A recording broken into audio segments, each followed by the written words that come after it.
Today, China controls 80% of it, balance, and it comes from most the resources monazite. Unfortunately, India has 1/3 of world's total monazite deposit. Government of India come out with the policy on small nuclear reactor as a technology.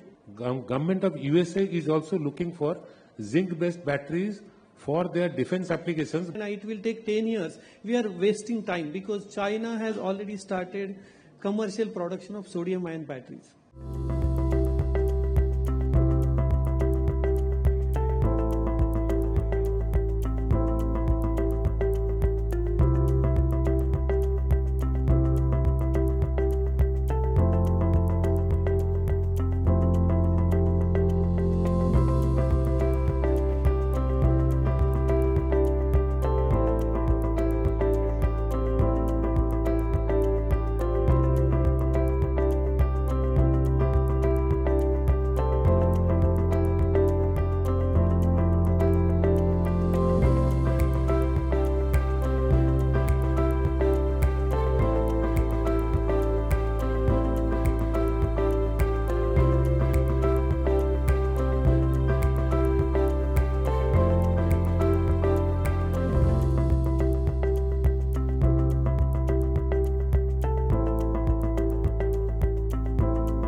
Today, China controls 80% of it, balance, and it comes from most the resources monazite.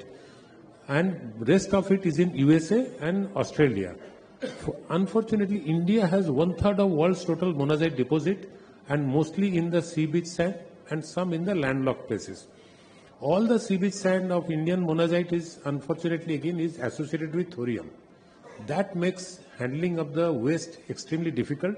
First, it is controlled by the Atomic Energy Board, and second, even if it was privatized, and even if we try to take out neodymium from monazite that India has, the whole thorium separation is a different issue. How do we do that?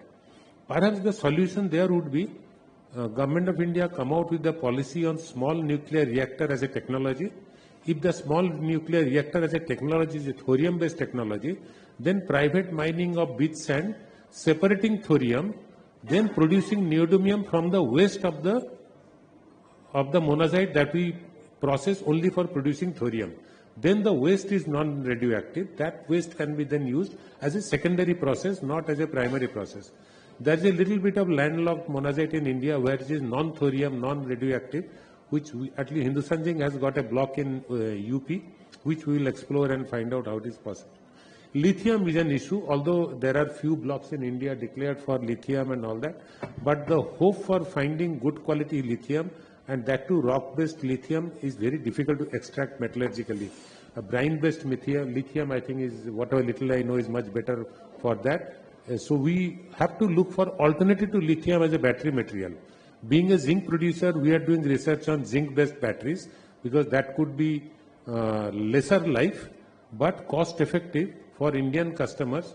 Government of USA is also looking for zinc-based batteries for their defense applications because they don't want to be tied up by China for lithium for their defense applications.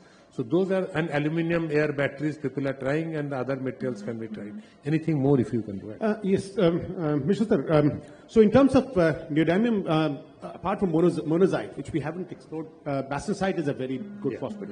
It has not got thorium. So this is, anyways, the complexity is that these kind of molecules are very, very complex. Hydrometallurgy will be the key where is the issue. Now, in terms of lithium, again, we have significant targets for both hard rock lithium, spodumene-based. By the way, Western Australia is producing hard rock lithium, and it's more than 50% of world supply, actually, lithium. And the second part, in terms of brine-based, we do have some very good targets of brine-based lithium, which we haven't explored at all. We are just getting it. So entire Western India, right from Western Rajasthan down to Kabwe Basin, down to Ran of Kutch, and the aquifers therein are very good targets for brine-based lithium. We haven't explored. We haven't explored. That's what yesterday I spoke about it. We have done offshore drilling from oil and gas, but we have not done for brine-based lithium. Yeah. See, I am from lubricants industry. We use a lot of lithium. You all know it's totally imported. And gentlemen, Dr. Prasad and Dr. Chatterjee and my question, we asked question, all touched lithium. So when are we going to get, because as you told, investor awareness is also there because lithium is very, but incidentally, you know, the price went up 10 times. The last 3 years, 10 times. Now it has come back to normal. So it seems there is a good replacement for the lithium battery has come in the world. It is not, probably it is sodium metal base has come. So when we can expect, because we found that in Jammu Kashmir there are a lot of reserves of this thing, and Mr. Chatterjee is telling that some brine base is also coming. See, I have seen some of the plants in China, they were making in kilns like what we have in cement industry. They have the technology of making the lithium in the kilns. This is what so when we can expect in this lithium in India? Even now, to tell you frankly, with a high degree of accuracy, lithium deposit is not located. So whatever you are looking at is a probable, the remote possibility. It has to be first there, then only. If it is not there, then really all of us are helpless. It has to be there in the ground somewhere. So you mean to say it is not a confirmed news that the lithium ores are those two are the only two places, parts in some in Madhya Pradesh and Chhattisgarh and some in Jammu Kashmir. But the probability of finding the actual resource mineable, metallurgically convertible, economically viable, so those gradations it has to pass through. But brine-based will be very good. Brine-based. That's why I said I am very hopeful of brine-based lithium. Entire western Run of Kutch and that western side in the Arab Sagar area is possible. And lots of Indian coastal belt will go for ultimately go for a lot of desalination plants for the water supply. In the desalination plant will automatically produce brine. If we have on the coastal side lithium, then look at desalination plant and then produce brine. From the brine, if we can extract lithium, then it's a full-fledged solution for water as well as lithium. Thank you. I have only one point here. Yes, lithium is required, lithium batteries are required, but knowing that we are far behind the race, we have our own limitations. So I personally feel that we need to really start working on alternative. Instead of following the train, we need to go and see like sodium-ion batteries or the alternatives. We have now, though we need metallurgists, but we have nanomaterials, we have so much advanced technologies. We need to just think differently. Just everybody use lithium, so I will go on doing lithium and it will take 10 years. We are wasting time because China has already started commercial production of sodium-ion batteries. And then what will happen is we'll again lose the race and we'll start how to purify, how to get that sodium vanadate and those vanadium sodium-based chemistries. Again, we are running behind the leaders. So we need to really come out of that we have to just follow part. So see, let me address, apart from chemical applications, at the end of the day, the definition of a battery is something that can store energy. Now, if that be the definition, there could be hundreds of opportunities of storing energy. People are trying out in abandoned mine shafts. Okay, in the daytime with the solar power, you lift weight over 1 kilometer depth, keep the weight hanging and allow it to drop 1 kilometer and produce energy. Pump hydro storage is another way of producing energy. A pump hydro storage can replace millions of batteries. So there will be, the idea is not battery. If the solution has to be found, solution for energy storage. It could be any means apart from whichever we can think of, physiological process or any other way. So, in 2015-16 also there was a lithium crisis. That time we took work, and 3 years I patent. We developed non-lithium base. We exported. See, we are happy to inform that India started exporting lithium replacement breeders to the world.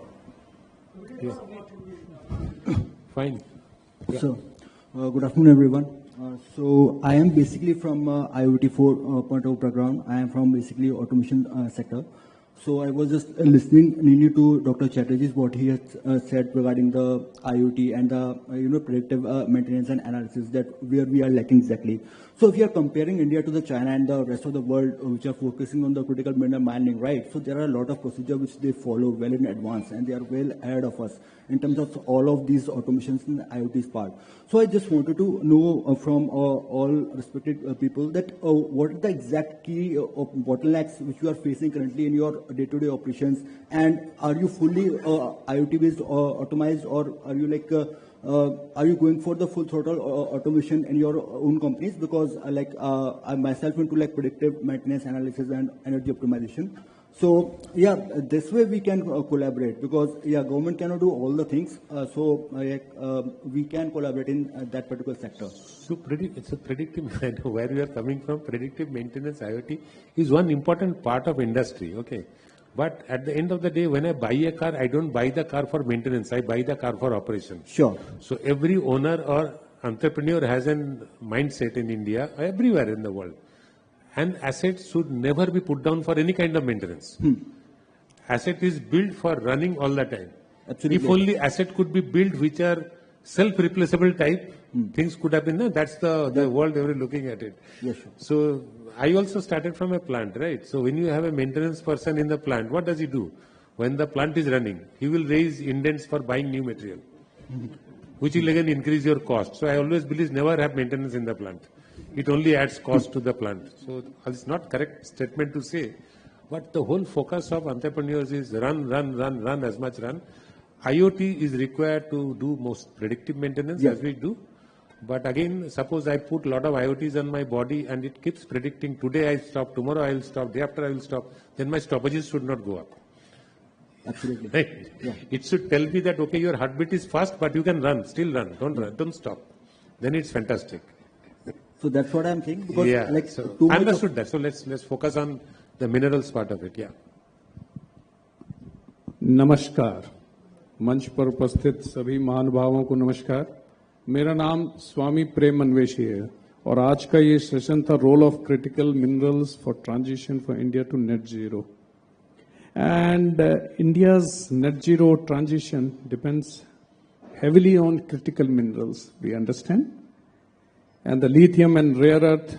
While exploring, it is important, equally critical is ensuring responsible mining. So we do not disturb our communities, our villages, our neighborhood, correct? But unfortunately, no one has spoken about it. And I feel, and with due respect, I would like you to tell me what you are doing to ensure that when you will explore the earth, we understand without exploring it is not possible to progress. But up to what extent? The extent has to be decided by the industry. So you do not disturb the social fabric, you do not disturb the neighborhood, you do not disturb the forest, environment, water, air, and the most important thing, the land which belongs to the Adivasis or the people, those who are living there. Over to you. Thank you so much. So since this is a fantastic subject to discuss, I will take that as the last question. Sir, in the morning in my inaugural address, since my panel was in continuation with the inauguration, in my inaugural address, I addressed this very topic. I said in the critical mineral, it is less about metal, it is more about waste management. In critical mineral, it is less about metal, it is more about water management. Because the challenges in India today, the right to the natural water bodies lies with the citizen first, industry second, and that must be built into our design. How we can, like in my operations, if you come to Udaipur, we have built the entire sewage treatment plant for Udaipur city with the condition that we will operate the sewage treatment plant and 80% of the sewage water will go to our plant. So we use sewage water, and I have given open offer. Any of my nearby cities, whenever they build sewage treatment plant, I will buy all the water from sewage treatment plant, because people normally don't want to prefer take the sewage treatment water into their own homes. So that's the commitment from industry, that that amount of water we will not take. All the water that I pump from the mines, about 12,000 cubic meter per day, all that I am now putting through a best in the class water treatment plants, so that that water is used by me and I don't draw water from the natural water bodies. Also we are, so these are something built in today's system. I have also spoken that in critical mineral mission, we do not want any change in the forest laws to say that the critical mineral exploitation means destruction of forest. It cannot be tolerated. Second, in critical mineral, because this is a hazardous process, I have addressed in my address. They are acid, alkali, I have mentioned these words, because we have to be aware that this is going to be a hazardous process. We have to have fantastic safeguards as far as environment is concerned. And in today's world, I have 36 years of experience of operating in many states in India. You cannot operate if the society is not with you. The immediate people living around the mine or the factory must find that they have a meaningful purpose of existence. You cannot have millions of dollars of profit from that place and the people out there remain poor, or they don't get a chance to get the share of the wealth that you create. And these principles have to be built into the operations. Otherwise, this critical mineral will be failure, because these are not bulk mineral that you have an iron ore with 65% grade, or you have a coal with only 30% ash or 28% ash. Critical mineral will have a mineral content of 2%, 3%, 4%. 96% is going to be waste. Where we will dump? What will happen to the land? In what form we will keep it? What will be end use of that waste that we produce? How much water we will consume? All these are important issues. And that's why I said, while the euphoria on critical mineral is good, but it is not a magic bullet, much difficult process, will take time for us to develop, and we will need international help as far as addressing all this is concerned. Membership of ICMM was one step in that, in which Hindustan Zinc has taken that step. Take the membership where the CEOs give a commitment. I will follow these norms on human rights, society management, protection of tribals, protection of forest, biodiversity, commitment to no net loss to biodiversity, commitment to no resettlement or rehabilitation of people during mining. So all that we had to do to become a member, and that's why we will stick to underground mining and ensure that nothing is disturbed on the surface due to my mining. Fantastic question, sir. And I understand this is a very sensitive topic, but we have to agree to it to do. Yes. After mining, there is a rehabilitation plan that has to go. We take 90-year lease for the land for mining, and we actual mine for 10, 20 years in that particular land. Then it remains 60, 70 years with the company. No. I think we have to know the laws. The laws are now, you get a 50-year lease followed by a 30-year lease. And after the lease is over, the mine goes back to government. You cannot retain. What you are saying was a industrial land allocation. When the land is allocated with an industry on 99-year lease period, suppose the industry closes down, even then they hold on to the land. But for mine, it is very clear. Once my lease period is over, next day the mine goes back to the government. I'm telling not the lease period. The mining is over, you give land back to the Government.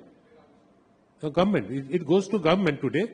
If government makes a policy that they will reallocate the land to people, company cannot do. Once the mining is completed, the land It has to be rehabilitation is a part of process, but then goes back to government. The company cannot hold it. After that, it's a government policy. Government has a policy of. Ideally should. Yeah. Ideally they should, but there is no law in government today, because once government acquires land by section 4161 giving compensation and government becomes owner of the land, there is no process of returning. You must have read the Singur case in West Bengal, where there was a process of government acquired land going back to people through Supreme Court supervision. It has happened. Otherwise in India there is no process in no state where government acquired land again comes back to people. So we have to see that what policies are there.